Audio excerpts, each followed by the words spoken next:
McAfee World. Chapter name is carboxylic acid and their derivatives. Carboxylic acid and their derivatives. ठीक है, तो इसमें सबसे पहले देखो कार्बोक्सिलिक एसिड क्या क्या हो सकते हैं। कार्बोक्सिलिक एसिड का जनरल रिप्रेजेंटेशन कैसा रहता है? कार्बोक्सिलिक एसिड जनरल आप इसको ऐसा लिख सकते थे, RCOOH। ये जो है COOH, ये इसका फंक्शनल ग्रुप होता है। ये है कार्बोक्सिलिक एसिड। और इसके जो डेरिवेटिव्स होते हैं उनके लिए जनरल नोटेशन क्या रहता है? डेरिवेटिव्स के लिए RCOZ। Here Z can be chloro, कोई भी हैलाइड हो सकता है, कोई भी halide like fluoride, chloride, bromide, iodide, NH2, COR जिससे एस्टर बनेगा, जिससे एनहाइड्राइड बनेगा, OCOR। और यहाँ पर हम लोग ले सकते थे OR। तो अगर आपने X लिया तो आपको एसिड का हैलाइड बनेगा, NH2 लिया तो एसिड का एमाइड बनेगा, OCOR लिया तो एनहाइड्राइड बनेगा, एंड OR लेंगे तो इट विल फॉर्म एस्टर। ठीक है, here R can be any alkyl, aryl and hydride. Here R can be any alkyl, aryl and hydride। तो हमें यहाँ पर सबसे पहले कुछ कॉमन हमारे पास ऑर्गेनिक एसिड होते हैं, कार्बोक्सिलिक एसिड्स, उनके कॉमन नेम वो आपको जानने चाहिए। जैसे कि सबसे छोटा ऑर्गेनिक एसिड जो आप जानते हैं वो क्या है? सबसे स्मॉलेस्ट, वो आप R की जगह पर क्या रख देंगे? H, और आपको क्या मिलेगा? HCOOH। We call it formic acid. इसको हम लोग क्या बोलते हैं? Formic acid. अगर हमने R की जगह पर यहाँ पर CH3 रख दिया तो हम लोग इसको क्या बोलेंगे? अभी हम IUPAC नेमिंग की बात नहीं कर रहे, हम लोग कॉमन नेम देख रहे हैं। IUPAC नेमिंग तो आपको बनाना आता है, बट हम लोग यहाँ पे कॉमन नेम देख रहे हैं, क्योंकि उनके लिए कोई रूल नहीं है, आपको वो मेमोराइज ही रखने पड़ते हैं। ठीक है, अगर यहाँ पर बेंजीन रिंग लगी हो तो इसको हम लोग क्या बोलेंगे? Benzoic acid. इसके बाद CH3, CH2, COH, अगर ये है आप तो इसको क्या बोलते हैं? Its common name is propionic acid. Propionic acid, propionic acid. अगर यहाँ पर 4 कार्बन आ जाए like this, CH3, CH2 whole twice COH, तो इसको क्या बोलते हैं? Butyric acid. Butyric acid. इसके अलावा हमारे पास अगर हमने यहाँ पे और कार्बन बढ़ा दिए, 5 कार्बन कर दिए, तब क्या बनेगा? CH3, CH2 whole thrice COH। इसका नेम क्या होता है? Valeric acid. Valeric acid. ध्यान रखिएगा, जितने भी स्टेट बोर्ड के बच्चे हैं उनके लिए ये काफी इंपॉर्टेंट होता है, क्योंकि स्टेट बोर्ड में कॉमन नेम दे दिया जाता है और IUPAC नेम पूछ दिया जाता है, तो आपको ये सब पता होना चाहिए। इसके अलावा कुछ एक काफी बड़े बड़े फैटी एसिड्स होते हैं जो सोप बनाने के काम आते हैं। जैसे कि आपने यहाँ पर लिया CH3, CH2 होल 14 COH, इसको क्या बोलते हैं? It is palmitic acid. Palmitic acid. और दूसरा हमारे पास एक और होता है फैटी एसिड जो सोप बनाने के काम आता है, that is CH3, CH2 whole 16 COH, stearic acid.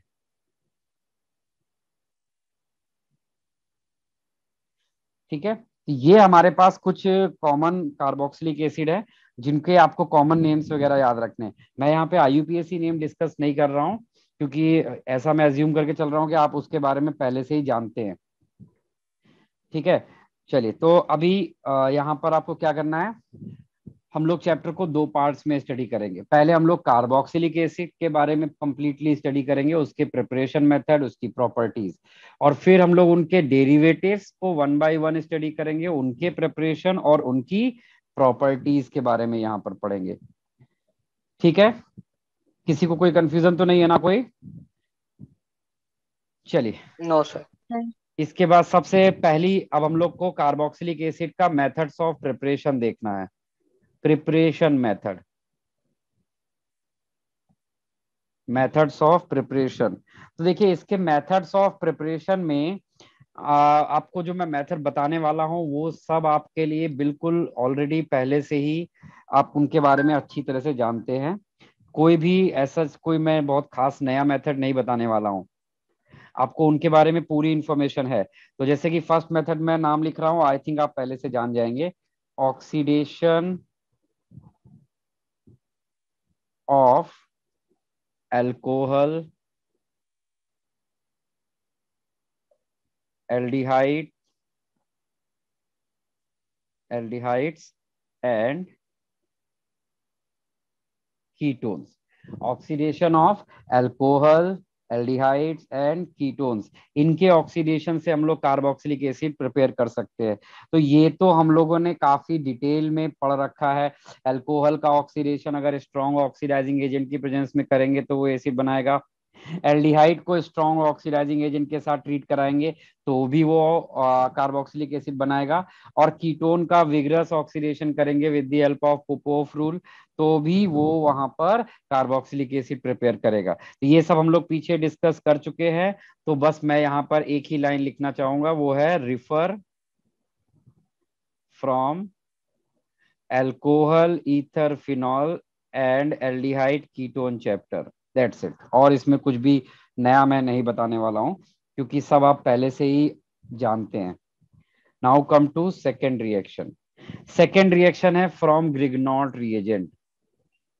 ये भी आपने पढ़ा है लेकिन काफी पहले पढ़ा था, तो इसको मैं आपको एक बार याद दिला देता हूं कि ये कैसे किया जाता है। तो आप में से कोई बताना चाहेगा ग्रिग्नॉट रिएजेंट से कार्बोक्सिलिक एसिड कैसे प्रिपेयर किया जाएगा? देखिए किसको याद है। Anyone? How to prepare carboxylic acid from Grignard reagent? What reagent we should use? No idea? Yes और नो तो बोल दो कम से कम। सर कार्बन डाइऑक्साइड है क्या? परफेक्ट। ग्रिग्नॉट रिएजेंट को अगर आप कार्बन डाइऑक्साइड के साथ ट्रीट करा दीजिए, ग्रिग्नॉट रिएजेंट को अगर आप कार्बन डाइऑक्साइड के साथ ट्रीट करा दीजिए तो ये इसके ऊपर न्यूक्लियोफिलिक एडिशन कर देगा, किसका? आर माइनस का। और आपको यहाँ पर कुछ इस तरह से एक प्रोडक्ट दिखेगा, बाई प्रोडक्ट। और फिर आप क्या करते हैं, आप इसी का ही हाइड्रोलिसिस परफॉर्म कर देते हैं। आप इनका ही हाइड्रोलिसिस परफॉर्म कर देंगे एसिड की प्रेजेंस में। तो ये यहाँ से हाइड्रोलिसिस करेगा पोलर बॉन्ड का, और आफ्टर हाइड्रोलिसिस आपको यहाँ पर प्रोडक्ट क्या दिखाई पड़ेगा? RCOH, that is your carboxylic acid. और साथ में यहाँ पर क्या बन जाएगा? Mg पर X एंड OH। ठीक है, किसी को कोई डाउट है इसमें कहीं पर भी? एनीथिंग? बोलिए, कोई कंफ्यूजन? No sir. नहीं सर, क्लियर है। चलिए, इसके बाद हम लोग देखेंगे by the oxidation of hydrocarbons, by the oxidation of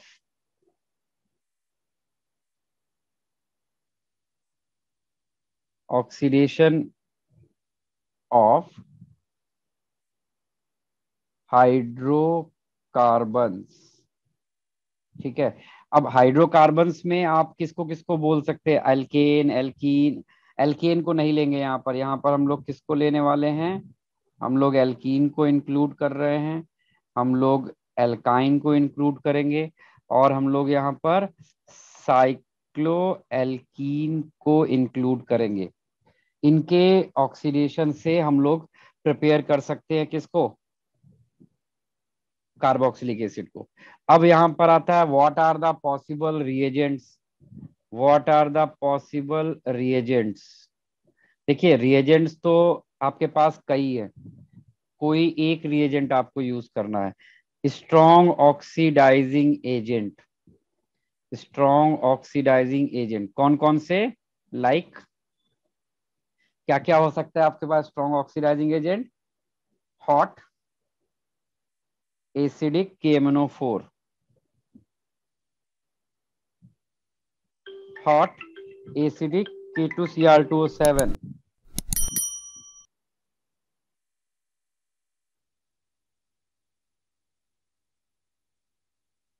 hot acidic K2Cr2O7, ये हमारे पास स्ट्रॉन्ग ऑक्सीडाइजिंग एजेंट है। इसके अलावा हम लोग क्या यूज कर सकते हैं? इसके अलावा हम लोग यूज कर सकते हैं ऑक्सीडेटिव ओजोनोलिसिस। याद है आपको ऑक्सीडेटिव ओजोनोलिसिस किया जाता था?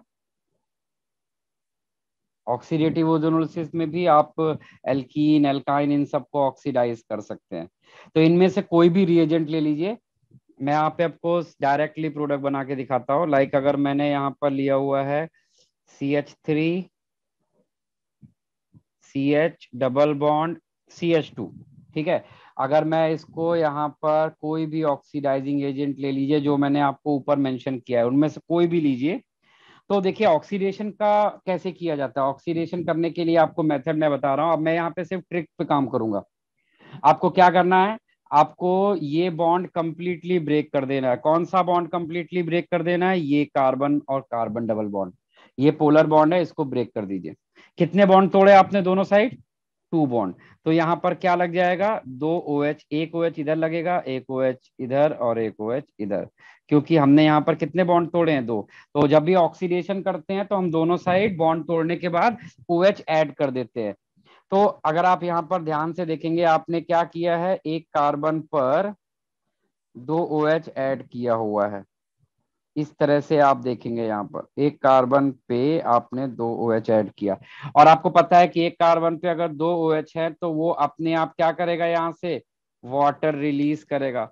और ये वाटर रिलीज करके यहाँ पर क्या बनाने वाला है? CH3CHO। और ये क्या बनाएगा? It will form HCHO। लेकिन आपने यहाँ पर स्ट्रॉन्ग ऑक्सीडाइजिंग एजेंट लिया है। स्ट्रॉन्ग ऑक्सीडाइजिंग एजेंट एल्डिहाइड को फिर से ऑक्सीडाइज कर देता है, किसमें? CH3COH में, यानी CHO group will change into COOH। और यहाँ पे फॉर्मल्डिहाइड किस में चेंज हो जाएगा? फॉर्मिक एसिड में। लेकिन आपको मैंने बता रखा है कि formic acid strong oxidising agent की प्रेजेंस में फर्दर डिकम्पोज हो जाता है CO2 और वाटर में। तो इस तरीके से आप किसी भी कंपाउंड का ऑक्सीडेशन प्रोडक्ट बना सकते हैं। आपको बस क्या करना है, जो कार्बन डबल बॉन्ड कार्बन या कार्बन ट्रिपल बॉन्ड वाला बॉन्ड है उसको कंप्लीटली ब्रेक कर दीजिए। जितने बॉन्ड तोड़ेंगे उतने OH दोनों साइड लगाइए और ऑक्सीडेशन करिए, दिमाग में रखते हुए कि आप स्ट्रॉन्ग ऑक्सीडेशन कर रहे हैं। समझा? कोई कंफ्यूजन है किसी को कोई इसमें? ठीक है, तो देखिए मैं आपको यहाँ पे एक दो क्वेश्चंस दे रहा हूँ, आप लोग कंप्लीट करके दिखाओ मुझे, देखें क्या बनाते हो आप प्रोडक्ट इसका। इसका ऑक्सीडेशन प्रोडक्ट बनाइए, इसका ऑक्सीडेशन प्रोडक्ट बनाइए,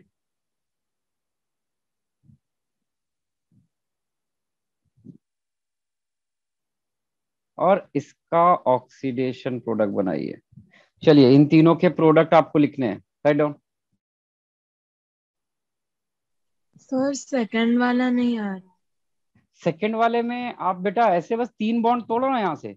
कितने बॉन्ड तोड़ा तुमने? 1 2 3। तो यहाँ पर कितने OH लगा दोगे? 3 OH लगा दोगे। तो 3 OH लगा दो जरा एक कार्बन पर।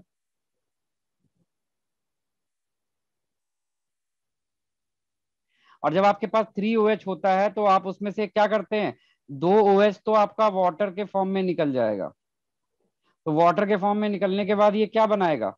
ये बन जाएगा CH3C डबल बॉन्ड O, और एक OH वहां पर अभी भी पड़ा है।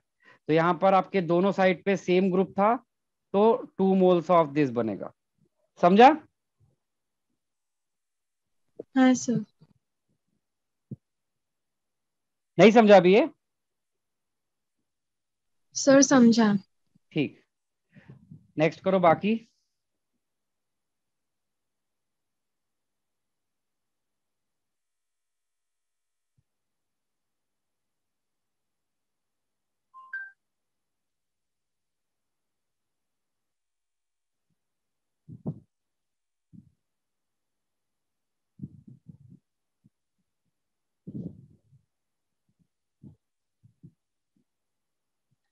करेक्ट है तने तुम्हारा, इसमें भी यही प्रोडक्ट बनेगा, सेम प्रोडक्ट। इसके बाद अब हमारे पास नेक्स्ट मेथड आते हैं हम लोग, फ्रॉम या बाई एल्कोक्साइड। एल्कोक्साइड का यूज करके कार्बोक्सिलिक एसिड देखिए कैसे बनाते हैं। एल्कोक्साइड किसको बोलते हैं? जो अल्कोहल का सोडियम पोटेशियम सॉल्ट होता है उसी को एल्कोक्साइड बोलते हैं। जैसे कि मैंने यहाँ पर लिया है RONA, और आप इसकी रिएक्शन कार्बन मोनोऑक्साइड के साथ कराते हैं। इसको डार्क में हीट किया जाएगा, सनलाइट नहीं होना चाहिए। तो ये किस में कन्वर्ट हो जाता है? Sodium salt of carboxylic acid. अब आप इसका एसिडिफिकेशन कर दीजिए, तो बस यहाँ पर आपको इस तरह से एसिड प्रिपेयर होके मिल जाएगा। तो कोई भी अल्कोहल का सॉल्ट, अल्कोहल का सॉल्ट कैसे बनाते हैं याद है आपको? अल्कोहल को सोडियम मेटल के साथ रिएक्ट कराइए तो आपको अल्कोहल का सॉल्ट बन जाएगा, इसी को एल्कोक्साइड बोला जाता है, सोडियम एल्कोक्साइड। तो ये काफी सिंपल सा मेथड है, इसमें मेरे लिए मुझे लग नहीं रहा कि कुछ ज्यादा डिस्कशन करना है, ये कोई इतना स्टैंडर्ड मेथड भी नहीं है। नेक्स्ट है हमारे पास, ये आपने हाइड्रोकार्बन में पढ़ा था बट बहुत पहले पढ़ा था, कार्बोक्सिलेशन।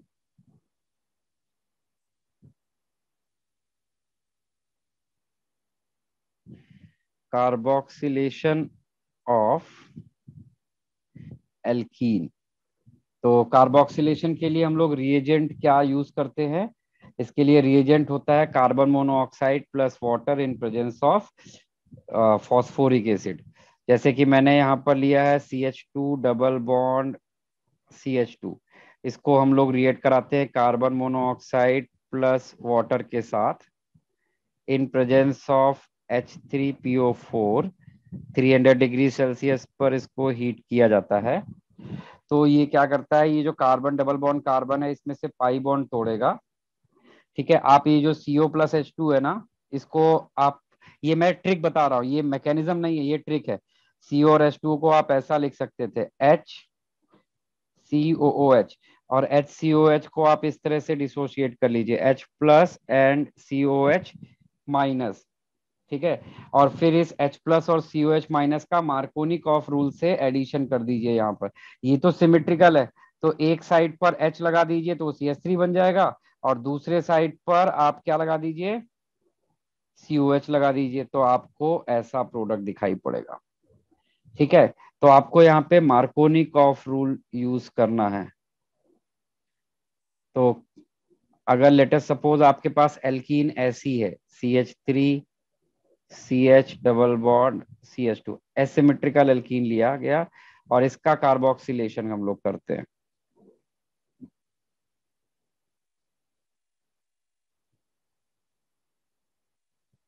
तो यहाँ पर मार्कोनिक ऑफ रूल से आप क्या करेंगे, इधर तो CH3 बन जाएगा और यहाँ पर निगेटिव पार्ट यानी COH लग जाएगा। तो ये एक ट्रिक है आपको प्रोडक्ट डायरेक्ट बनाने की। तो ये आपका नेक्स्ट मेथड है कार्बोक्सिलेशन, नोट कर लीजिए दोनों ही मेथड। चलिए अब हम लोग जिस मेथड की तरफ जा रहे हैं वो बहुत इंपॉर्टेंट मेथड है, उससे हम लोग, आपने वैसे हाइड्रोलिसिस आपको पहले भी पढ़ाया जाता है बट आप भूल जाते हैं आप लोग कि हमने ये पहले पढ़ा भी हुआ था। चलिए नेक्स्ट मेथड की हेडिंग डालिए। नेक्स्ट मेथड की हेडिंग है हमारा हाइड्रोलिसिस। अभी तक हम लोग पीछे कैसे बना रहे थे? पीछे हमने मैक्सिमम ऑक्सीडेशन से बनाया, अब हम लोग कार्बोक्सिलिक एसिड बनाएंगे वाया हाइड्रोलिसिस। तो हाइड्रोलिसिस में सबसे पहले हम लोग ले रहे हैं यहाँ पर हाइड्रोलिसिस ऑफ साइनाइड। ये आप कन्वर्जन में बहुत यूज करेंगे। जब भी आपको किसी भी जगह पर एसिड ग्रुप इंट्रोड्यूस करना है ना, तो पहले आप साइनाइड बनाते हैं, फिर साइनाइड का हाइड्रोलिसिस करके हम लोग उसको एसिड में कन्वर्ट करते हैं। तो देखिए रिएक्शन कैसे होती है। आप यहाँ पे जनरली मैंने कोई भी साइनाइड ले लिया। साइनाइड का जनरल फॉर्मूला क्या रहता है? RC triple bond N। और जब आप इसकी हाइड्रोलिसिस करते हैं मतलब आप इसको वाटर से रिएक्ट कराते हैं। तो हाइड्रोलिसिस हमेशा दो तरीके से होती है, आइदर एसिडिक मीडियम में या फिर बेसिक मीडियम में। या तो आप एसिडिक मीडियम में हाइड्रोलाइज करेंगे या फिर आप बेसिक मीडियम में हाइड्रोलाइज करते हैं। आपके पास ये दो तरीके होते हैं हाइड्रोलिसिस करने के। ठीक है, तो देखिए जब भी आप एसिडिक मीडियम में हाइड्रोलिसिस करते हैं तो प्रोडक्ट आपको एसिड मिलेगा। तो देखिए इस CN का जब हाइड्रोलिसिस करेंगे, तो हाइड्रोलिसिस का पहले मैं आपको एक ट्रिक की तरह बताता हूं। आप हमेशा ये तीनों बॉन्ड तोड़ देंगे। ठीक है, और हाइड्रोलिसिस का सिंपल सा रूल है, पोलर बॉन्ड तोड़िए और हाईली इलेक्ट्रोनेगेटिव को H और लो इलेक्ट्रोनेगेटिव को OH दीजिए। और जितने बॉन्ड तोड़ रहे हैं दोनों साइड उतने ही नंबर में H और OH देंगे। तो यहाँ पर इसको 3 OH मिलेगा, 3 OH में से 2 OH वाटर बन के निकल जाएगा और आपके पास फाइनली प्रोडक्ट क्या बचेगा? RCOOH। और यहाँ पर क्या बनेगा? 3 हाइड्रोजन मिलेगा, तो ये क्या बन जाएगा? NH3। लेकिन NH3 एक बेस होता है, ठीक है, उसके पास एक लोन पेयर है, तो वो वाटर से एक और H+ ले लेगा और वो क्या बना लेगा यहाँ पर? Conjugate acid of ammonia. क्योंकि जब भी हम लोग एसिडिक हाइड्रोलिसिस करते हैं तो हमें एसिड प्रोडक्ट मिलता है। अब दूसरा आते हैं बेस की प्रेजेंस में हाइड्रोलिसिस करना। तो जब बेस की प्रेजेंस में हाइड्रोलिसिस करते हैं तो प्रोडक्ट हमारे बेस होंगे। तो यहां पर आपका बनना चाहिए था एसिड, लेकिन हम यहाँ पे बनाएंगे उसका कॉन्जुगेट बेस। ठीक, और बाकी अमोनिया तो बेस होता है तो उसको हमने वैसे ही लिखा। तो ये है हाइड्रोलिसिस का मेथड। हाइड्रोलिसिस में हम पोलर बॉन्ड को हाइड्रोलाइज करते हैं। हाइड्रोलिसिस हमेशा कहीं पर लिख लीजिए, नोट कर लीजिए, क्योंकि ये सारी चीजें याद होनी चाहिए। Hydrolysis always performed at which bond? Polar bond. और हाइड्रोलिसिस ये वर्ड हम लोग तब यूज करते हैं जब when we are breaking bond completely. अगर लेट अस सपोज यहाँ पर ये 3 बॉन्ड में से मैं कहता कि मैं सिर्फ 2 बॉन्ड तोड़ूंगा और एक नहीं तोड़ूंगा, तो उस केस में हम उसको हाइड्रोलिसिस नहीं बोलते, उस केस में हम इसको बोलते हैं हाइड्रेशन। तो हाइड्रेशन और हाइड्रोलिसिस का डिफरेंस आपको समझ में आना चाहिए। हाइड्रेशन मींस होता है पार्शियल ब्रेकिंग, मतलब कंप्लीटली बॉन्ड नहीं टूटेगा। लेकिन जब हम लोग हाइड्रोलिसिस वर्ड यूज करते हैं तो जिस बॉन्ड की हाइड्रोलिसिस होगी वो बॉन्ड पूरी तरह से टूटेगा।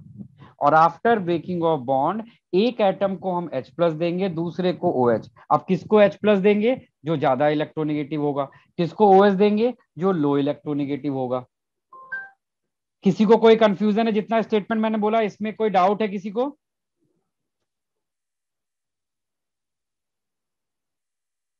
बोलिए भाई। नहीं सर, क्लियर। No sir. चलिए इसके बाद देखिए हाइड्रोलिसिस में नेक्स्ट जो हम लोग फंक्शनल ग्रुप यहाँ पर लेने वाले हैं वो है हमारा एसिड का एनहाइड्राइड। एसिड एनहाइड्राइड, हम लोग एसिड के एनहाइड्राइड की हाइड्रोलिसिस करेंगे। तो देखिए एसिड का एनहाइड्राइड क्या होता है? एनहाइड्राइड का फंक्शनल ग्रुप होता है ये, this is the functional group of anhydride. इसके दोनों साइड पे इधर कार्बन चेन है। ठीक है, अब आप क्या करेंगे? इसको जब हाइड्रोलाइज करेंगे तो वाटर को हम लोग एसिड की प्रेजेंस में हाइड्रोलाइज करते हैं। तो हाइड्रोलिसिस यहाँ पर भी कैसे होगी? पोलर बॉन्ड की होगी। वैसे भी यहाँ पर दो पोलर बॉन्ड हाइड्रोलिसिस के लिए एलिजिबल है, आइदर दिस और दिस। तो दोनों सिमेट्रिकल है, आप किसी भी एक बॉन्ड को हाइड्रोलाइज कर दीजिए। हाइड्रोलाइज किया तो कार्बन लो इलेक्ट्रोनेगेटिव, इसको OH मिलेगा, और ऑक्सीजन हाईली इलेक्ट्रोनेगेटिव, इसको H मिलेगा। और आपके पास यहाँ पे प्रोडक्ट क्या आएगा? 2 मोल्स ऑफ RCOOH। समझा? तो ये क्या हुआ? ये एनहाइड्राइड था, सेम एसिड का एनहाइड्राइड। ठीक है, और मोनो कार्बोक्सिलिक एसिड का एनहाइड्राइड। कभी कभी डाई कार्बोक्सिलिक एसिड के भी एनहाइड्राइड्स होते हैं। डाई कार्बोक्सिलिक एसिड का एनहाइड्राइड जैसे कि ये वाला, डाई कार्बोक्सिलिक एसिड के एनहाइड्राइड में अगर आप देखेंगे तो ये वाले एग्जांपल को देखिए। ठीक है, अब कैसे पता चलेगा कि डाई कार्बोक्सिलिक एसिड का एनहाइड्राइड है? आप इसकी हाइड्रोलिसिस कर दीजिए। हम इसका हाइड्रोलिसिस करते हैं इन प्रेजेंस ऑफ एसिड। तो आपको किसी एक पोलर बॉन्ड को हाइड्रोलाइज करना है। लेट अस सपोज मैंने इसको किया, तो आफ्टर हाइड्रोलिसिस ऑक्सीजन को H और इसको OH देंगे। तो आपको यहाँ पे प्रोडक्ट क्या दिखाई पड़ेगा? आपको यहाँ पे प्रोडक्ट ऐसा दिखेगा। यहाँ पर ये CO था और इसको एक OH मिल गया। ठीक है, और यहाँ पर ऑलरेडी CO था, इसके O को H मिल गया। तो आप देखिए, ये जब भी साइक्लिक एनहाइड्राइड आपको ऐसा दिखाई पड़ेगा ना, इसका मतलब ये डाई कार्बोक्सिलिक एसिड का एनहाइड्राइड था। और वो डाई कार्बोक्सिलिक एसिड कौन सा है जो आफ्टर हाइड्रोलिसिस आपको मिला है? किसी भी एनहाइड्राइड को अगर आप वाटर के साथ ट्रीट कराओगे तो वो किस में कन्वर्ट हो जाएगा? Carboxylic acid, di carboxylic acid में। किसी को कोई कंफ्यूजन हो तो पूछिए इसमें।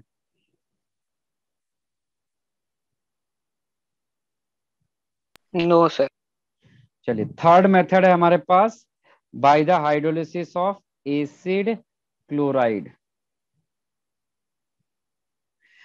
आप देख रहे हो हाइड्रोलिसिस में किसकी करा रहा हूं? एसिड के डेरिवेटिव्स की हाइड्रोलिसिस करा रहा हूं। तो हाइड्रोलिसिस के बारे में एक चीज और ध्यान रखिएगा। हाइड्रोलिसिस जब किसी कंपाउंड का किया जाता है तो वो उस कंपाउंड को उसके पेरेंट मॉलिक्यूल में कन्वर्ट करता है। तो कार्बोक्सिलिक एसिड के जो डेरिवेटिव्स है उनका पेरेंट मॉलिक्यूल होता है कार्बोक्सिलिक एसिड। तो वो वापस कार्बोक्सिलिक एसिड में कन्वर्ट हो जाएगा। इसीलिए जब आप किसी भी डेरिवेटिव को यहाँ पे पिक करेंगे तो आपको प्रोडक्ट क्या मिलने वाला है? उन्हीं डेरिवेटिव्स के रिस्पेक्टिव एसिड्स मिलेंगे। अब जैसे मैंने यहाँ पर लिया है RCOCl और हम इसकी हाइड्रोलिसिस करने जा रहे हैं। तो यहाँ पे कौन सा बॉन्ड हाइड्रोलाइज होने जा रहा है? सिर्फ ये वाला बॉन्ड। तो आफ्टर हाइड्रोलिसिस आपको क्या मिलेगा? कार्बन को मिल जाएगा OH, तो उससे वो बन जाएगा कार्बोक्सिलिक एसिड, और हाइड्रोजन को मिलेगा H, उससे बन जाएगा वो HCl। तो इस तरह से आप किसी भी एसिड क्लोराइड से कार्बोक्सिलिक एसिड बना सकते हैं। तो ये सब हमारे कार्बोक्सिलिक एसिड के प्रिपरेशन मेथड्स हैं। इसके बाद हमने लिया है एस्टर। तो एस्टर का अगर आप हाइड्रोलिसिस करेंगे, ठीक है, तो एस्टर का हाइड्रोलिसिस भी जैसे आपको मैंने बताया था कि इसे दो तरीके से होता है, एक एसिड की प्रेजेंस में और एक बेस की प्रेजेंस में। तो पहले मैं ले रहा हूं hydrolysis of ester in presence of acid RCOR1, और आप इसको हाइड्रोलाइज करा रहे हैं इन प्रेजेंस ऑफ एसिड। तो जब आपने इसको एसिड की प्रेजेंस में हाइड्रोलाइज कराया, कौन सा बॉन्ड हाइड्रोलाइज होने वाला है? कार्बन और ऑक्सीजन का ये वाला बॉन्ड। तो जब ये बॉन्ड हाइड्रोलाइज हो जाएगा तो इसको OH मिलेगा और इसको H। तो यहाँ पे प्रोडक्ट क्या बन जाएगा? RCOOH plus R1OH। आपको याद होगा एस्टर कैसे बनता था? एसिड और अल्कोहल की रिएक्शन से एस्टर बनता है। तो आफ्टर हाइड्रोलिसिस देखो एस्टर अपने पेरेंट मॉलिक्यूल्स में कन्वर्ट हो गया। तो हाइड्रोलिसिस का यही मेन यूज होता है। अब ये वाला जब एसिडिक हाइड्रोलिसिस किया है तो आप यहाँ पर देख सकते हैं, यहाँ पे मॉलिक्यूलरिटी कितनी है रिएक्शन की? हम लोगों ने काइनेटिक्स में पढ़ा था, इसकी मॉलिक्यूलरिटी 2 होती है और इसका ऑर्डर कितना होगा? इसका ऑर्डर 1 होगा। क्यों? क्योंकि वाटर यहाँ पर एक्सेस में प्रेजेंट है, और जो चीज एक्सेस में होती है उसके रिस्पेक्ट में ऑर्डर 0 हो जाता है। तो सिर्फ इसका मॉलिक्यूल होगा वहां पर रेट लॉ में। तो ऐसी रिएक्शंस को क्या बोला जाता था? Pseudo unimolecular reaction. याद आया? काइनेटिक्स में हमने किया था सूडो यूनिमॉलिक्यूलर रिएक्शन। हाँ ठीक है, और अगर अब हमने यहाँ पर क्या ले लिया? बेस की प्रेजेंस में हाइड्रोलिसिस करेंगे। हम लोग यहाँ पर बेस की प्रेजेंस में हाइड्रोलिसिस करते हैं। तो जब बेस की प्रेजेंस में हाइड्रोलिसिस किया जाता है तो भी हमको प्रोडक्ट वही बनेगा, एसिड और उसका रिस्पेक्टिव अल्कोहल। बट डिफरेंस कहाँ पे आएगा? डिफरेंस आएगा मॉलिक्यूलरिटी में। मॉलिक्यूलरिटी कितनी हो जाएगी? 3। कौन कौन से मॉलिक्यूल? एस्टर, वाटर और बेस, ये तीनों रिएक्ट करते हैं। लेकिन जो ऑर्डर है वो ऑर्डर क्या रहेगा, ऑर्डर में वाटर एक्सेस में है, तो जो चीज एक्सेस में होती है उसके रिस्पेक्ट में ऑर्डर 0 हो जाता है। तो सिर्फ बेस और एस्टर का मॉलिक्यूल रहेगा, तो मॉलिक्युलरिटी ऑर्डर 2 आ जाएगा। इस तरह की रिएक्शन को हम लोगों ने क्या नेम दिया था, सूडो बाई मॉलिक्यूलर रिएक्शन। याद आया, सपोनिफिकेशन बोलते थे इसको, alkaline hydrolysis of ester, saponification. इसके बाद हमारे पास नेक्स्ट कंपाउंड है एसिड का एमाइड। ये भी एसिड का डेरिवेटिव होता है, तो ऑब्वियसली इसको जब हाइड्रोलाइज करेंगे तो ये भी आपको दो तरह से रिएक्शन कर सकता है।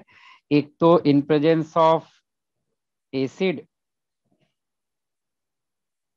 और एक इन प्रेजेंस ऑफ बेस। तो जब एसिड के प्रेजेंस में हाइड्रोलाइज करेंगे तो देखिए यहाँ पर कौन सा बॉन्ड हाइड्रोलाइज होने जा रहा है, ये वाला बॉन्ड। आपको ये बहुत अच्छे से याद रखना है कि कौन सा बॉन्ड हाइड्रोलाइज हम लोग कर रहे हैं। तो आफ्टर हाइड्रोलिसिस यहाँ पर क्या बनेगा, RCOH। और एसिड के प्रेजेंस में वैसे तो यहाँ पे H मिलने के बाद ये NH3 बनता, लेकिन NH3 एक बेस होता है, तो ये एसिड के प्रेजेंस में उसका कॉन्जुगेट एसिड प्रिपेयर करेगा। और यहाँ पर क्या बनेगा, यहाँ पर बेस बनेंगे, तो कार्बोक्सिलिक एसिड का कॉन्जुगेट बेस यहाँ पे बन जाएगा और अमोनिया बनेगा। तो ये ध्यान रखिएगा कि अगर आपने मीडियम जैसा लिया होगा अकॉर्डिंगली आपको फाइनल प्रोडक्ट देखने को मिलेगा। तो इस तरह से हमने हाइड्रोलिसिस से आपके कार्बोक्सिलिक एसिड का प्रिपरेशन किया। तो टोटल कितनी रिएक्शंस हमने देखी, 4 एसिड के derivatives and 1 cyanide, total 5 hydrolysis reactions हमने देखी। और ये पांचों आपको बहुत यूज करने को आती हैं, ये सब स्टैंडर्ड रिएक्शंस हैं। Yes sir. चलिए, इसके बाद हम लोग नेक्स्ट रिएक्शन पढ़ने जा रहे हैं। The reaction is name as Wolff rearrangement. The reaction is name as Wolff rearrangement.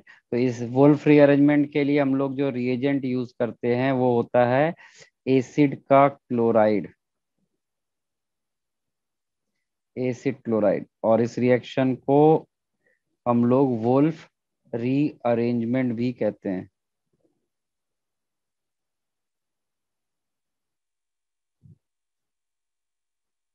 देखिए ये रिएक्शन कैसे होती है, आप एक एसिड क्लोराइड को, आपने एक एसिड का क्लोराइड लिया और आप इसको किसके साथ रिएक्ट कराते हैं, डाइएजोमीथेन, CH2N2, डाइएजोमीथेन के साथ रिएक्ट कराते हैं, फॉलोड बाय हाइड्रोलिसिस। तो ये आपको देखिए प्रोडक्ट क्या बनाता है, ये आपके लिए प्रोडक्ट यहाँ पे बनाएगा इस तरीके से, RCH2COOH। तो इस रिएक्शन का फेम किस चीज के लिए है, जब आपको एक कार्बन ज्यादा का एसिड बनाना है, जितने कार्बन इस एसिड क्लोराइड में है उससे 1 कार्बन ग्रेटर का अगर आपको कार्बोक्सिलिक एसिड बनाना है, then you will use this reaction. Note कर लीजिए। चलिए इस रिएक्शन का मैकेनिज्म देखते हैं। इस रिएक्शन की मैकेनिज्म, इसकी मैकेनिज्म बहुत इंटरेस्टिंग होती है, मतलब इस मैकेनिज्म में जो आप स्टेप यूज करने वाले हैं वो आपके लिए बहुत इंपॉर्टेंट होता है। मैकेनिज्म, स्टेप नंबर 1, मैकेनिज्म का स्टेप नंबर 1, आपने यहाँ पर एक एसिड का क्लोराइड लिया और आप इसको किसके साथ रिएक्ट कराते हैं, डाइएजोमीथेन। डाइएजोमीथेन क्या होता है, CH2N2।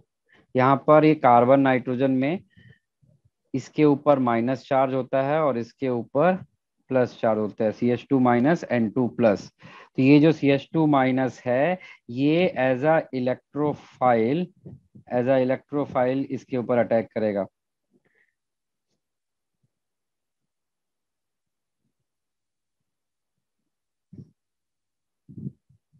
लेकिन उससे पहले यहां से, रुको एक सेकेंड,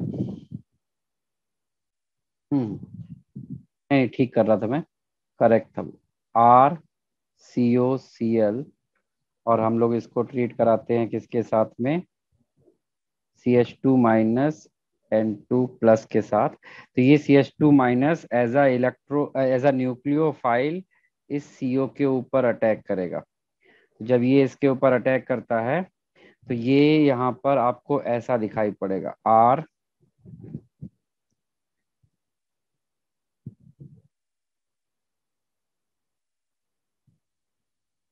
CO, और इस Cl को सब्स्टिट्यूट कर देता है, यहाँ से Cl को सब्स्टिट्यूट करेगा और ये कैसा दिखेगा यहाँ पर, कुछ इस तरीके का दिखेगा, CH2N2 प्लस। देखिए ये कैसे ये बना है, ये वाला स्टेप। इसको बनाने के लिए जब आपने इसके ऊपर इसको अटैक कराया था RC, तो यहाँ पर ये O माइनस और यहाँ पर Cl है, और यहाँ पर ये आपने CH2 का अटैक कराया था। ठीक है, तो यहाँ पर देखिए जब इस पे अटैक कराते हैं तो ये वाला बॉन्ड इधर जब डिलोकलाइज होता है तो उसके कॉन्जुगेशन पे ये Cl यहाँ से लीव कर जाता है इस तरीके से। जब ये Cl यहाँ से लीव करता है तो यहाँ पे C डबल बॉन्ड O आ जाता है, और वही आपको यहाँ पे दिखाई पड़ रहा है। समझा? ठीक है। अच्छा, इसके बाद अब देखो यहाँ पे क्या होगा कि ये जो यहाँ पर ये जो Cl निकला है, ये जो Cl माइनस है, वो क्या करता है, ये जो यहाँ पर ये अल्फा हाइड्रोजन है जो CO के बगल वाले कार्बन पे है, यहाँ से वो H प्लस निकालता है, यहाँ से H प्लस को रिलीज कराता है कौन, ये Cl माइनस। तो जैसे ही वहां से H प्लस निकलता है तो यहाँ पर क्या बचेगा, CH माइनस N2 प्लस। यहाँ पर जो अल्फा हाइड्रोजन था उसको ये Cl माइनस यहाँ से पुल कर लेता है, तो आपके पास इस तरीके से ये कुछ बन के आ जाएगा। ठीक है, और फिर यही जो पार्ट है आपका RCO CH minus N2 plus, इसी में ही वुल्फ रीअरेंजमेंट परफॉर्म किया जाएगा। तो मैं इसको थोड़ा सा विजिबल फॉर्म में लिख लेता हूँ सो दैट आपको वो अच्छे से दिख पाए। RC double bond O CH minus N2 plus, इसको मैंने ऐसे लिख लिया। अब देखिए यहाँ पर रीअरेंजमेंट कैसे हो रहा है, यहाँ पर एक ही साथ सारी चीजें हो रही है, यहाँ पर सब कुछ एक साथ हो रहा है। सबसे पहले नाइट्रोजन हाईली इलेक्ट्रोनेगेटिव एलिमेंट है, वो कभी भी प्लस चार्ज नहीं रखना चाहेगा, तो वो ये वाला बॉन्ड तोड़ करके इस प्लस चार्ज को न्यूट्रलाइज कर लेता है। और जैसे ही ये वाला बॉन्ड टूटता है यहाँ पर क्या आता है, इक्वल अमाउंट में प्लस चार्ज आता है। जैसे ही वो प्लस चार्ज यहाँ पर क्रिएट होगा, सेम टाइम ये माइनस चार्ज इधर डिलोकलाइज होगा, और ये माइनस चार्ज जैसे इधर डिलोकलाइज होता है एट द सेम टाइम ये कार्बन और एल्काइल ग्रुप जो है, ये ग्रुप ये बॉन्ड यहाँ से टूटता है, ये R माइनस की तरह रिलीज होगा, और यही R माइनस यहाँ से इस CH प्लस पर जाके ज्वाइन हो जाता है। यही R माइनस इस CH प्लस पर जाके ज्वाइन हो जाएगा। समझा?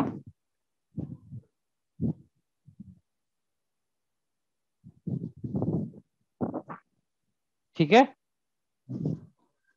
तो इसका प्रोडक्ट लिख लीजिए। अब इसका जो प्रोडक्ट बनेगा इस स्टेप का, the product will look like R, इन दोनों के बीच में डबल बॉन्ड आ जाएगा, CH डबल बॉन्ड C, और यहाँ पर डबल बॉन्ड O तो ऑलरेडी रखा हुआ था, और नाइट्रोजन गैस रिलीज हो गया है। ये है इस रिएक्शन का इंटरमीडिएट। ठीक है, और इस इंटरमीडिएट को बोलते क्या है, the intermediate is name as ketene. इस इंटरमीडिएट का नेम क्या होता है, ketene intermediate. RCH double bond C double bond O।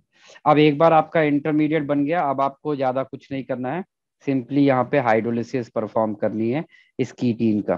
तो कीटीन यहाँ पे वापस हमने लिखा RCH double bond C double bond O।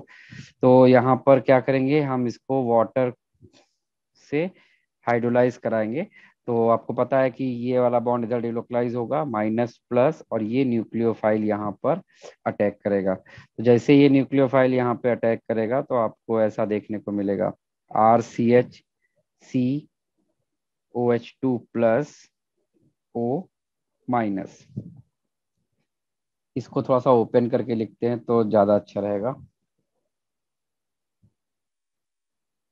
हाँ, अब देखिए यहाँ पर ऑक्सीजन पे अगेन प्लस चार्ज आया है, तो वो प्लस चार्ज तो रखेगा नहीं, तो वो क्या करेगा, वो ये वाला बॉन्ड इस बार ब्रेक करेगा और ये बॉन्डिंग इलेक्ट्रॉन इस ऑक्सीजन के पास जाएंगे और ये हाइड्रोजन यहाँ से रिलीज होगा। ठीक है, अब ये वाला हाइड्रोजन यहाँ पे रिलीज होगा H+ के फॉर्म में, और वो H+ कहाँ पर जाएगा वो ये डिसाइड करेगा। ये ऑक्सीजन इधर डिलोकलाइज होगा तो ये वाला चार्ज इधर डिलोकलाइज होगा, तो इस डिलोकलाइजेशन की वजह से यहाँ नेगेटिव चार्ज आएगा and this H+ will join here.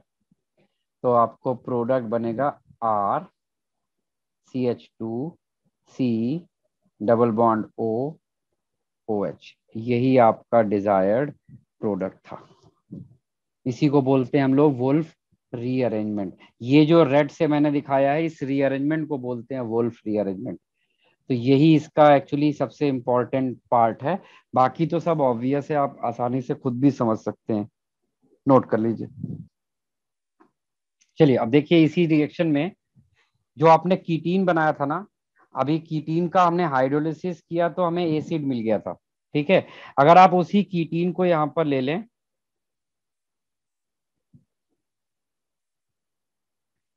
ठीक, और इस कीटीन को आप किसके साथ ट्रीट करा दें, कीटीन को आपने वाटर के साथ ट्रीट कराया था, तो आपको प्रोडक्ट बनता है कार्बोक्सिलिक एसिड। अगर आपने इसको अमोनिया के साथ ट्रीट करा दिया तो ये आपको एसिड का एमाइड देगा, RCH2CO NH2। अगर आपने इसको अल्कोहल से ट्रीट करा दिया तो ये आपको क्या देगा, एस्टर प्रोडक्ट देगा, RCH2COOR। और अगर हमने यहाँ पर HCl से इसको ट्रीट करा दिया तो it will gives you RCH2COCl। तो इट डिपेंड्स कि आप किसके साथ इसको ट्रीट कराना चाहते हैं, जिसके साथ आप ट्रीट कराएंगे अकॉर्डिंगली आपको वैसा ही प्रोडक्ट बनाकर देगा। तो देखिए हमने इससे एसिड भी बनाया, एमाइड बनाया, एस्टर बनाया, एसिड क्लोराइड भी बना लिया है। क्लियर है? तो ये हमारा काफी नया मेथड था जो आपने फर्स्ट टाइम पढ़ा है, वुल्फ रीअरेंजमेंट। चलिए इसके बाद हम लोग कुछ ऐसे ही डिफरेंट डिफरेंट मेथड्स की तरफ जाते हैं। नेक्स्ट मेथड है हमारा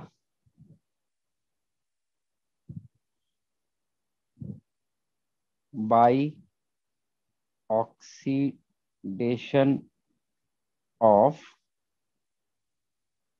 methyl alcohol in presence of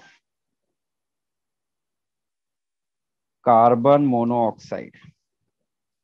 देखो जब मिथाइल अल्कोहल को कार्बन मोनोऑक्साइड के साथ ट्रीट कराइए इन presence of octa carbonyl cobalt CO2CO8, ये CO कोबाल्ट है और ये CO कार्बोनिल है, और 200 डिग्री सेल्सियस का टेम्परेचर लीजिए, then it will change into CH3COH। तो ये हमारे पास एसिड्स बनाने का नेक्स्ट मेथड था। तो ये कोई खास मेथड नहीं है, लेकिन फिर भी बस आपको पता होना चाहिए कि ऐसा भी एक मेथड होता है।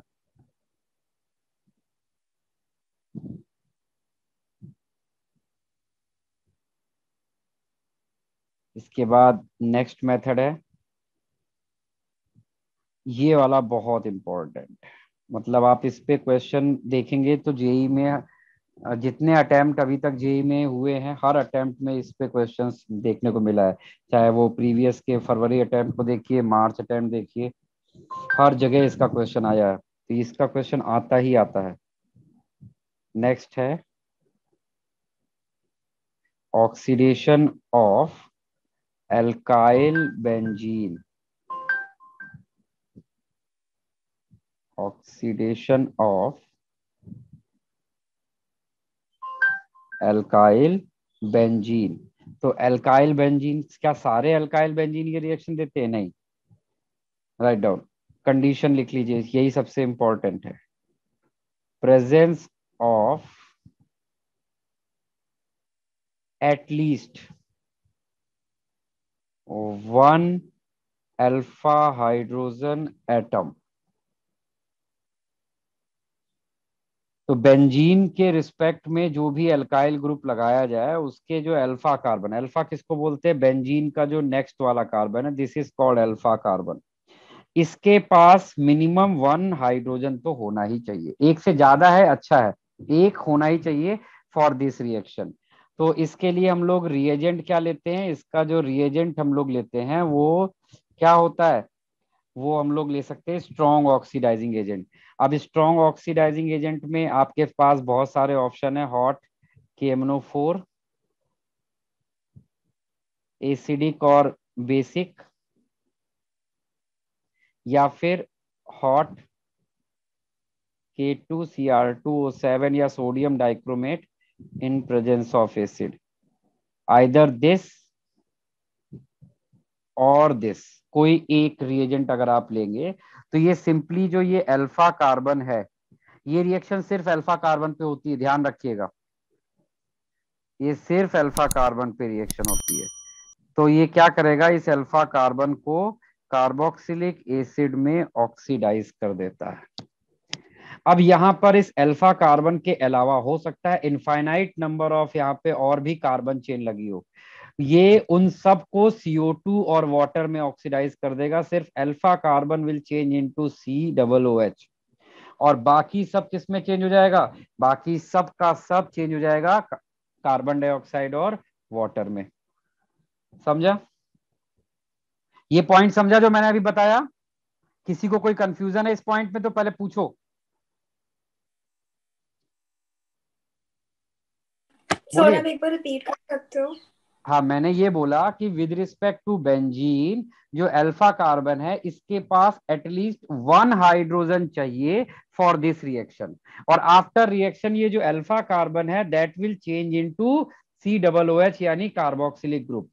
अब लेट अस सपोज यहाँ पर इस कार्बन अल्फा के अलावा उसके नेबरहुड में बहुत सारे और भी कार्बन चेन लगी हुई है, तो उनके ऊपर कोई इफेक्ट नहीं, उनके ऊपर मतलब वो सारे कार्बन क्या हो जाएंगे? वो सारे के सारे कार्बन ब्रेक होकर CO2 और H2O, CO2 एंड H2O में कन्वर्ट हो जाएंगे। सिर्फ ये वाला कार्बन जो होगा वो किस में कन्वर्ट होगा? COOH। अब इस चीज को समझने के लिए मैं आपको एक एग्जांपल दे रहा हूं, आपको इसको कंप्लीट करना है। ये एक बेंजीन रिंग लगी हुई है, इस बेंजीन रिंग पे एक का आपका कंपाउंड एक तरफ मैंने लगाया है CH,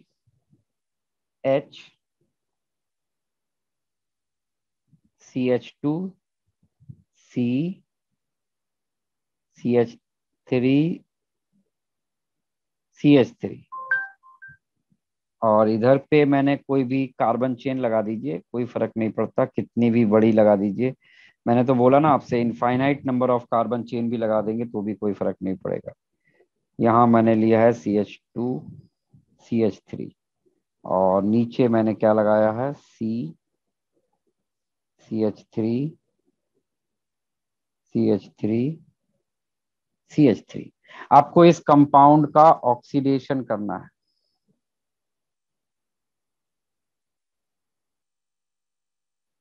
बताइए क्या बनेगा प्रोडक्ट इसका? इसका प्रोडक्ट सब लोग को बनाकर मुझे सेंड करना है, मुझे हर एक का आंसर चाहिए। कोई भी ऐसा नहीं होगा जिसका आंसर नहीं आए। जो भी आंसर है आपका राइट है, रॉन्ग है, इमटेरियल, बट आपको इसका आंसर जरूर सेंड करना है। सेंड करिए इसका आंसर। रुचित, माइका, तुम दोनों ने आंसर नहीं भेजा अभी तक। अर्णव, तुमने भी नहीं भेजा। किस? हाँ सर, सेंड करिए आंसर। भेजो, तभी मुझे पता चलता है कि आप कितनी बात मेरी समझ पाए। अभी तक जितने भी आंसर आए उनमें से सिर्फ एक आंसर है जो 100% करेक्ट है, बाकी कोई पार्शली करेक्ट है, कोई 100% इनकरेक्ट है। लेकिन एटलीस्ट मुझे ये तो पता चला कि आप क्या चीज समझे और क्या नहीं समझे, इसलिए शेयर करना बहुत जरूरी है। बिना शेयर किए मैं आगे नहीं बढ़ूंगा, क्योंकि ये एक ऐसा क्वेश्चन है जिसको आप एग्जाम में बहुत ज्यादा एक्सपेक्ट कर सकते हैं, बोर्ड के पेपर में भी, और जो जेई का पेपर है, बिट्स का पेपर है, वहां पे हर जगह ये क्वेश्चन आता है। रुचित, तुमने क्यों नहीं भेजा अभी तक? इस क्वेश्चन का आंसर मेरे पास जिसका अगले 2 मिनट में नहीं आएगा ना, मैं उसको क्लास से ही भगाने वाला हूं। क्योंकि या तो आप इन्वॉल्व नहीं हो रहे हो, बिल्कुल चुपचाप बैठे हो न्यूट्रल, ऐसे नहीं काम चलेगा। मैं अभी रिमूव कर दूंगा। और ध्यान रखिएगा, जूम का ये फीचर है, अगर किसी को आपने क्लास से रिमूव किया ना, तो वो वापस क्लास रीज्वाइन नहीं कर सकता। मैं चाह के भी ज्वाइन नहीं करा पाऊंगा आपको।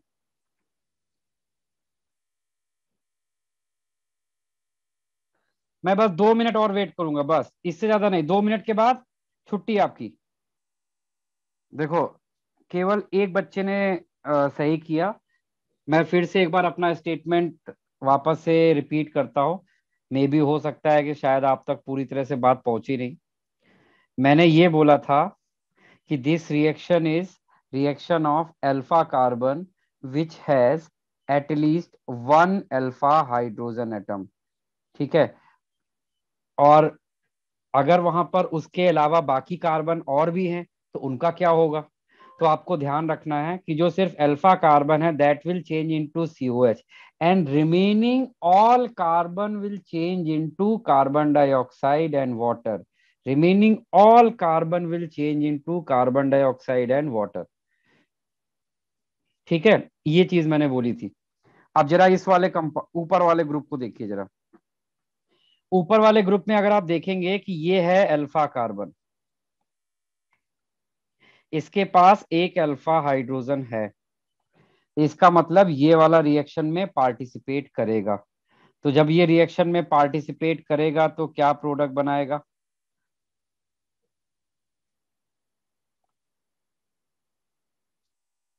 Alpha carbon will change into COOH। उसके अलावा जितने भी कार्बन है ये सब किस में कन्वर्ट हो जाएंगे? CO2H2O, CO2H2O, बस। अच्छा, अब फिर आओ इस वाले पे जरा।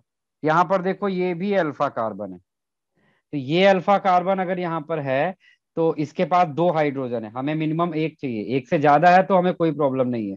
तो उस केस में ये वाला कार्बन किस में कन्वर्ट हो जाएगा? COOH। और जो उसके बीटा कार्बन है वो CO2 बन के निकल जाएगा। फिर जब हम लोग नीचे वाले पे जाएंगे, ये अल्फा कार्बन है। क्या इस अल्फा कार्बन पर एक भी हाइड्रोजन है? No sir. तो इसका मतलब वहां पर रिएक्शन नहीं होगी। ये है इसका कंप्लीट आंसर।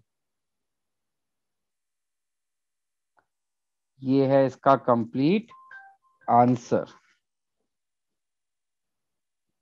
समझा? अभी भी किसी के पास कोई डाउट है? समझा सर। तो सबने बिल्कुल अलग अलग तरीके की मिस्टेक की थी। तो उसको देख के मुझे ये लगा कि मेरी बात सिर्फ एक बच्चे तक पूरी पहुंची है, बाकी लोगों तक आधी भी नहीं पहुंची थी। तो कुछ लोगों ने इसको ये समझ लिया कि आपको यहाँ पर ये अल्कोहल वगैरह बनाना है, ये भी नहीं था। किसी ने क्या किया कि सिर्फ इस कार्बन को COH किया और बाकी सब कार्बन अपनी जगह पड़े हुए, सिर्फ ये वाला COH कर दिया। मैंने ये क्या बोला था कि जो अल्फा कार्बन है सिर्फ वो कन्वर्ट हो जाएगा COH में, और बाकी के सारे कार्बन CO2 एंड वाटर के फॉर्म में एलिमिनेट हो जाएंगे। तो देख सकते हो कि इतने बड़े कंपाउंड का इतना सिंपल सा प्रोडक्ट बना है। अब यहां पर इनफाइनाइट कार्बन लगे होते तो भी यही प्रोडक्ट बनता। तो ये रिएक्शन बहुत इंपॉर्टेंट है। इसका आंसर सब लोग नोट भी करिए। आप अभी बुकलेट सॉल्व करोगे, बुकलेट में भी आपको इस तरह के क्वेश्चंस देखने को मिलेंगे। चलिए, तो ये हो गई हमारी एक रिएक्शन। इसके बाद आते हैं next reaction, hydrolysis of trihalide.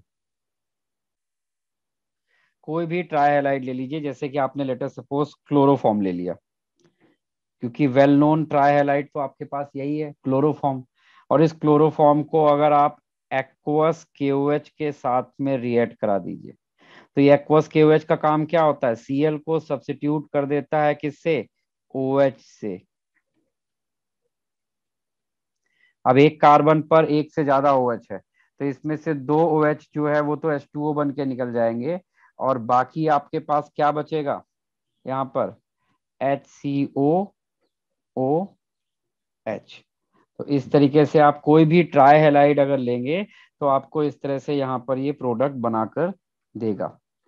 ठीक है, काफी सिंपल सी रिएक्शन थी। चलिए अब मैं कुछ रिएक्शंस आपको दे रहा हूँ। हमारे प्रिपरेशन मेथड कंप्लीट हो गए हैं, तो जरा अब इनकी थोड़ी सी प्रैक्टिस कर ली जाए। यहाँ पर मैं कुछ क्वेश्चंस आपको दे रहा हूँ, आपको वो कंप्लीट करने हैं। राइट डाउन, मेरे साथ साथ क्वेश्चन लिखिए, क्योंकि जब क्वेश्चन कम ये पेज फिल हो जाएगा तो मैं नेक्स्ट पेज में एंटर कर जाऊंगा, तो मेरे साथ साथ नोट करिए। और अर्नव, तुम थोड़ा सा साफ सुथरा लिखा करो। तुम क्या पैर से लिख देते हो क्या? तुम्हारी कॉपी में ऐसा लग रहा है जैसे कि तुमने उल्टे हाथ से लिखा है या तो पैर से लिख दिया है। कहीं का कार्बन कहीं भाग रहा है, हाइड्रोजन कहीं भाग रहा है। अरे थोड़ा सा अच्छा लिखो, टीचर पे रहम करो। टीचर को कॉपी चेक करना मतलब अपने आप में इतना बड़ा टॉर्चर हो जाता है वो। ठीक है, तो थोड़ा सा अच्छी राइटिंग में लिखने की आदत बनाया करो। जब तुम्हारा राइटिंग, मैं यहाँ पर इतना फ्री होके नहीं पढ़ पा रहा हूँ, तो एग्जाम में बोर्ड के पेपर में जहाँ पे टीचर को सैकड़ों कॉपियां चेक करनी होती है, वो तुम्हारी कॉपी इतनी गंदी देखेगा ना, तो बिना चेक किए करेक्ट क्वेश्चन को भी इनकरेक्ट करके चला जाएगा। तो अपनी राइटिंग पे वर्क करो। Yes. चलिए, आइडेंटिफाई ABC। पहले आप क्वेश्चन कॉपी कर लीजिए, फिर उसके बाद करना शुरू करिए। First of all copy these questions. आपको ये सब ABC आइडेंटिफाई करने हैं।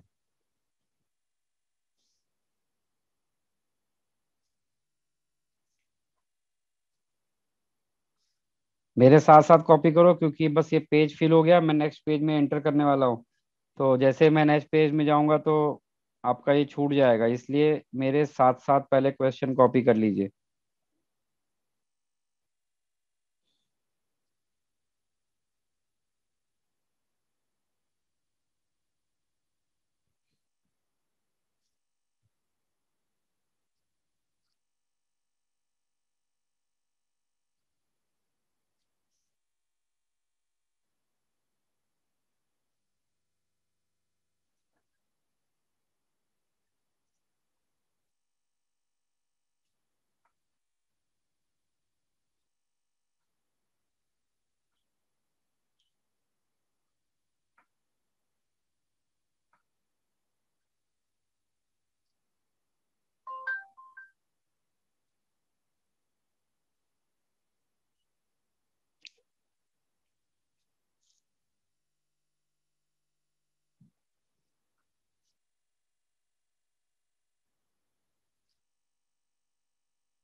चलिए कंप्लीट करिए सारी रिएक्शंस।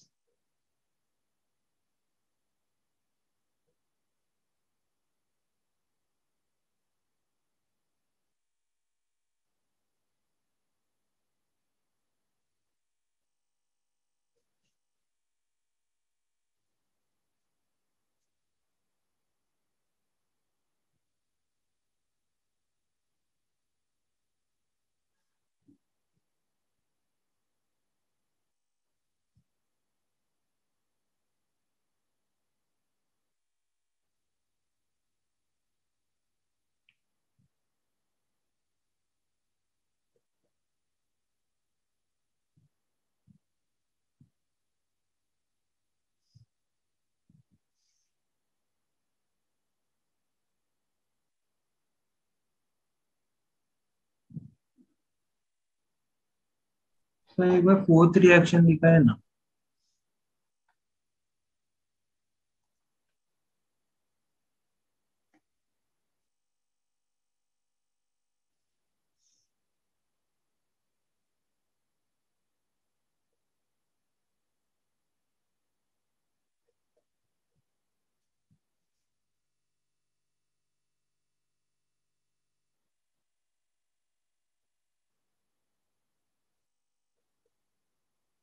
लिख लिया था, थैंक यू। कंप्लीट करिए।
देखो ये bromine in presence of Lewis acid, bromination दो तरीके से होता है, एक सनलाइट की प्रेजेंस में और एक लुईस एसिड।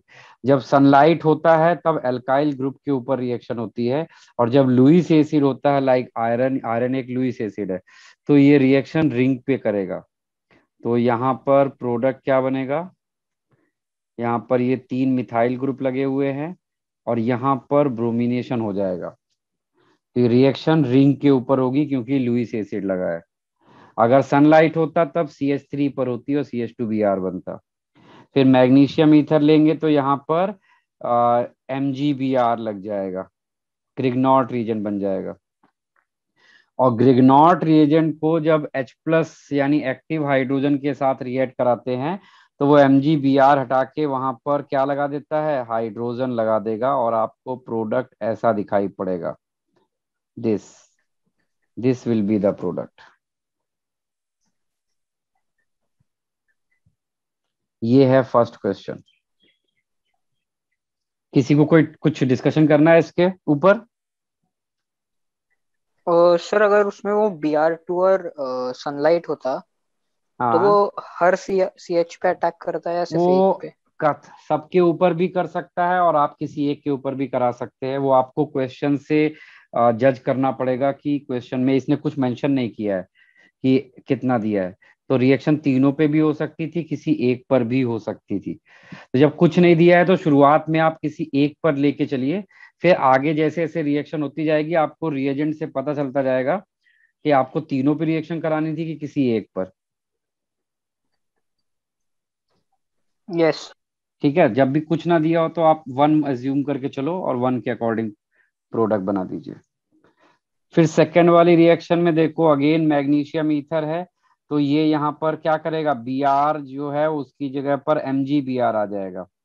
फिर MgBr जब CO2 के साथ हाइड्रोलिसिस करेगा तो जहां पर MgBr लगा था उस जगह पर COOH आ जाएगा। ठीक है, और बाकी ग्रुप एज इट इज रहेगा। और फिर जब आप उस कंपाउंड को KMnO4 के साथ ट्रीट कराओगे तो KMnO4 क्या करता है, COH के ऊपर तो कोई इफेक्ट नहीं डालेगा, लेकिन ये जो अल्फा कार्बन वाला हाइड्रोजन है इसको कार्बोक्सिलिक एसिड में कन्वर्ट कर देगा। This will be the C। इसमें किसी के पास कोई डाउट, कोई कुछ पूछना चाहता है? देखिए दो चीजें हैं आपके, या तो आपको आ रहा है या तो आपको नहीं आ रहा है। अगर आपको आ रहा था तो आपको मुझे सेंड करना चाहिए था, अगर आपको नहीं आ रहा है तो आपको डिस्कस करना चाहिए, अपनी प्रॉब्लम शेयर करना चाहिए कि आपको कहाँ पर क्या चीज आइडेंटिफाई करने में या पहचानने में दिक्कत हो रही है, तो आप मुझे बताओ तो मैं आपको बताऊं कि कैसे पहचाना जाता है इनको। लेकिन अगर आप आंसर भी शेयर नहीं कर रहे हो, आपने ये भी नहीं दिखाया कि आप क्या गलत कर रहे हो क्या सही, मेरे पास सिर्फ तने की कॉपी आई है, मुझे सिर्फ ये पता है कि तने को कौन सा कॉन्सेप्ट में दिक्कत आ रही है। आप लोगों ने भेजा ही नहीं कुछ, मुझे पता ही नहीं कि आपको क्या दिक्कत आ रही है। काव्या ने अभी शेयर किया है।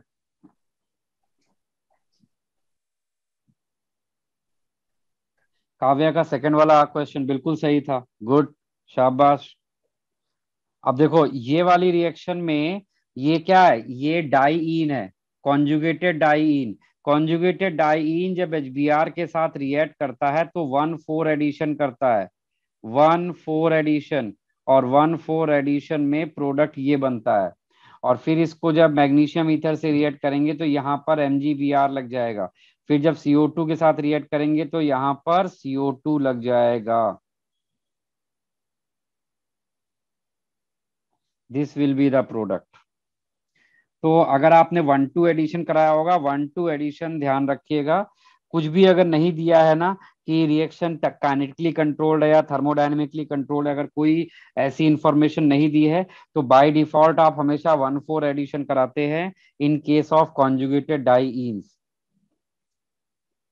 और फिर उसके बाद यहाँ पर NaCN लिया आपने। NaCN का काम क्या होता है, Cl को हटाकर यहाँ पर Cn लगा देना, तो यहाँ पर क्या बन जाएगा, CH2CN।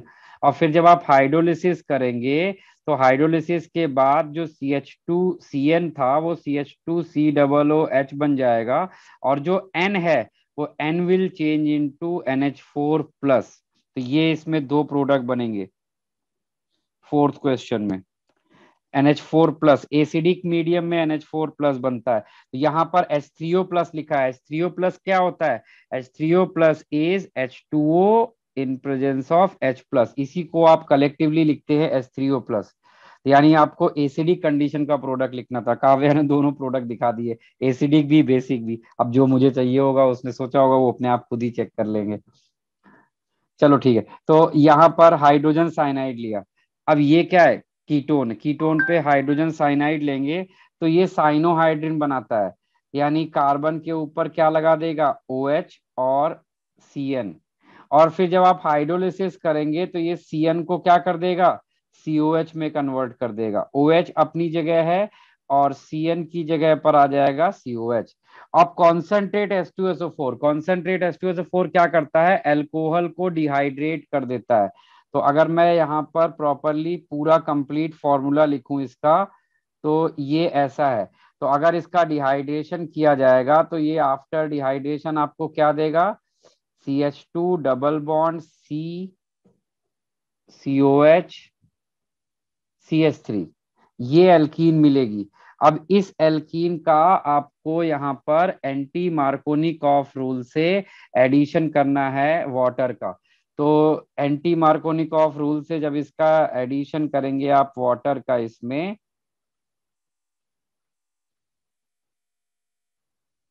ठीक है, तो ये देखो यहाँ पर ऐसा प्रोडक्ट बनाएगा।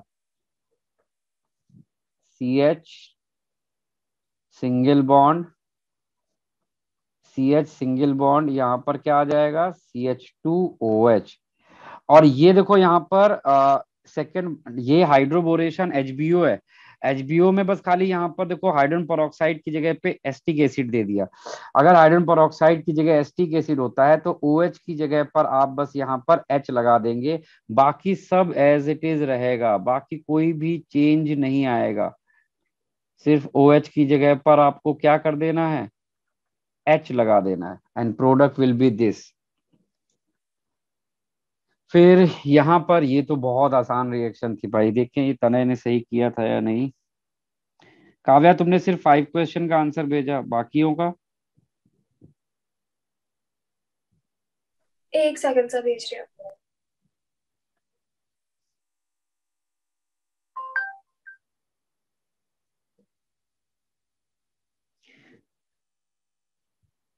तनय ये तुम्हारा क्वेश्चन काफी हद तक सही है, गुड। हम्म, देखो ये OH क्या करेगा? इसका डिहाइड्रेशन करके एल्कीन बना देगा। अब देखो यहाँ पर तुमने काव्या मिस्टेक कर दी, यहाँ पे देखो क्लोरीन वाटर है। अगर क्लोरीन के साथ में CCl4 नॉन पोलर सॉल्वेंट होता तो हम यहाँ पर एंटी एडिशन ऑफ Cl कराते, लेकिन यहाँ पर क्लोरीन के साथ वाटर है। तो जब क्लोरीन के साथ वाटर होता है तो हम लोग यहाँ पर OH और Cl का एडिशन कराते हैं। फिर KCN लेंगे तो वो Cl को सब्स्टिट्यूट करके यहाँ पर क्या लगा देगा? CN लगा देगा। फिर CN का हाइड्रोलिसिस होगा तो ये एसिड बन जाएगा। तो CN का हाइड्रोलिसिस करके आप यहाँ पर क्या बना देंगे? एसिड बना देंगे। तो यहाँ पर आपको जो कंपाउंड दिखेगा वो ऐसा होगा, ये होगा COH और ये OH एज इट इज रहेगा।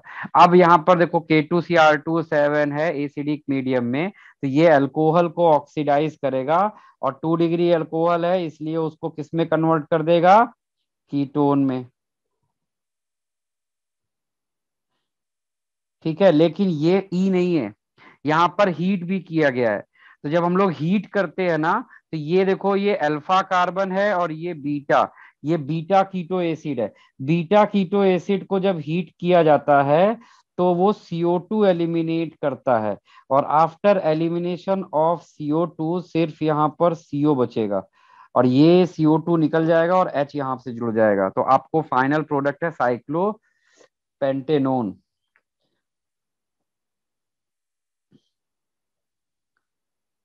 समझा था ना?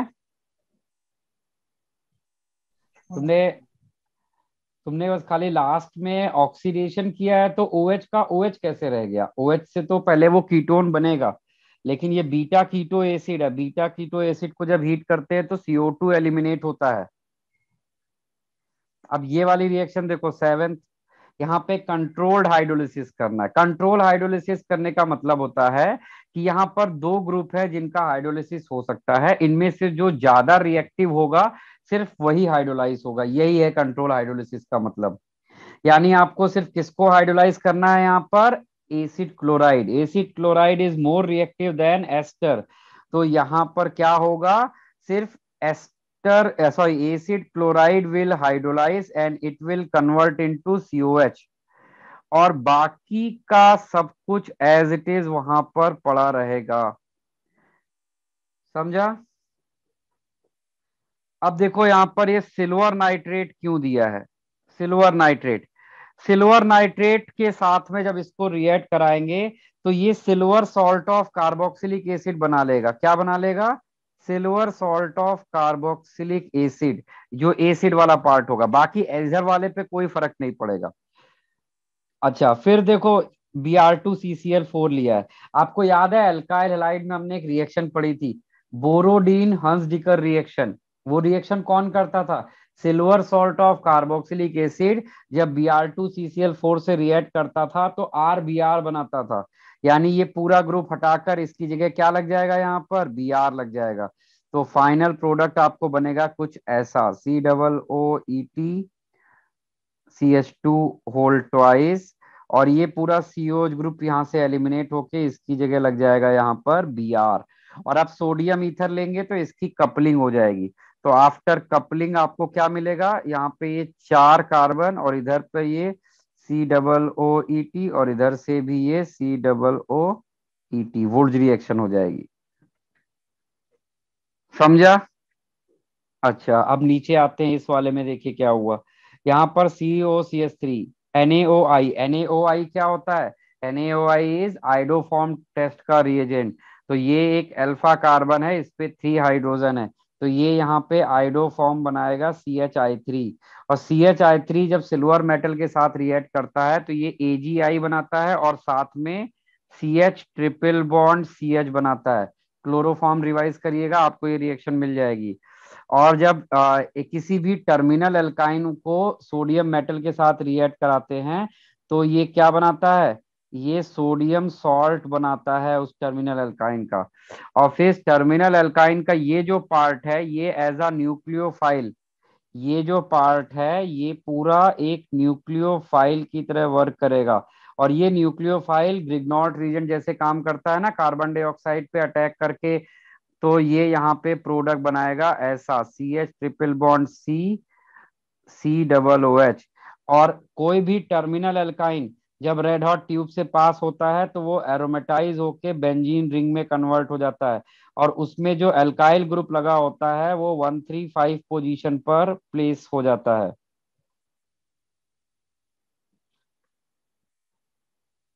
ये बन गया E। और फिर किसी भी एसिड को जब हम लोग डाइएजोमीथेन से रिएक्ट कराते हैं तो ये एस्टर बनाता है। कैसे? ये फाइनल प्रोडक्ट ऐसा बनाएगा, this will be the final product, COOCH3 COOCH3 COOCH3। तो ये हैं इनके आंसर्स, सब लोग नोट कर लीजिए। इसके बाद आप अपना DPT ओपन करिए सभी लोग। DPT नंबर 14 आपको अटेम्प्ट करना है अभी। Start DPT 14। इसको कॉपी कर लो, किसी को कोई है ऐसा जो कॉपी कर रहा है इसको भी? सर मेरा सर बाकी 6th है। वाला। हाँ ठीक है, आप कॉपी कर लो। आज हमने पढ़ा बहुत कम है, लेकिन अगर हम ये सब क्वेश्चन नहीं कराएंगे तो आपको पता ही नहीं चलेगा कि एग्जाम में आपको कैसे जाना है, कैसे क्वेश्चंस आ सकते हैं। तो अगर आप ऑर्गेनिक केमिस्ट्री सीखना चाहते हैं तो एक तो आपको ऑर्गेनिक की रिएक्शन रिवाइज करने का शेड्यूल बनाना पड़ेगा। दूसरा, आइडेंटिफिकेशन और कन्वर्जन वाले जितने क्वेश्चन मिल सके कहीं से भी कोई भी सोर्स उठाइए और जितना हो सके उनकी प्रैक्टिस करिए, जितना हो सके। बुकलेट में बहुत सारे क्वेश्चन दिए हुए हैं, आप वहां से भी कर सकते हैं।